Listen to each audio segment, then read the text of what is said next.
Tech journalist Hillel Fuld, the world's 7th most popular tech blogger, says Twitter's a very big deal. I don't think people realize how significant it is.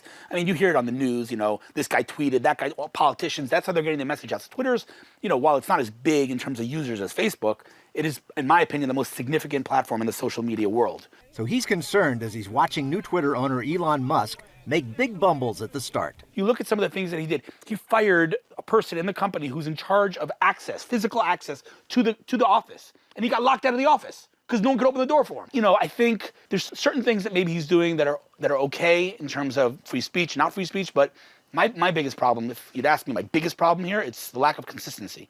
Because the supreme leader of Iran is on Twitter all day calling for the genocide of Jews. Like straight up genocide of Jews. And he's allowed on the platform. But Donald Trump, and I'm not talking politics here. Forget if you like Trump, you don't like Trump. But at least be consistent. You're going to kick him off. You're going to kick Kanye off. Kick him off too. So for now, at least, Fuld feels Musk doesn't have a clue what he's doing with Twitter.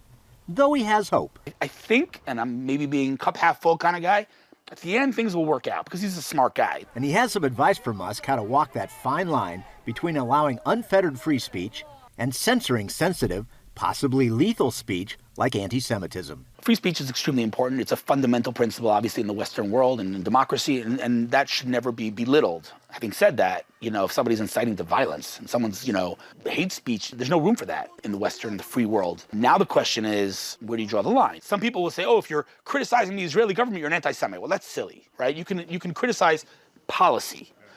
But if you're anti-Zionism, which is the fundamental belief that the Jewish people deserve a homeland, if you're anti that, AKA you don't think I deserve a homeland, then you're an anti-Semite. For Fuld, you can't divide hating Israel from hating Jews. And he says Twitter shouldn't tolerate that hate.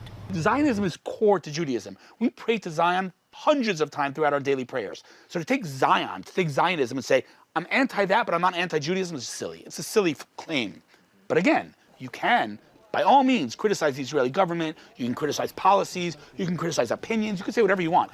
But to say that the Jews are getting together on Friday night and trying to conspire to rule the world and they rule the media and they're, come on, stop it. I mean, these are anti-Semitic tropes that have been around forever. Kanye West thinks he's so smart. Like Hitler said it before him, and before him, this isn't new. It just keeps repeating itself. So the importance of free speech is extremely important within the limitation of, hate speech. We should have zero tolerance for that. Paul Strand, CBN News, Jerusalem.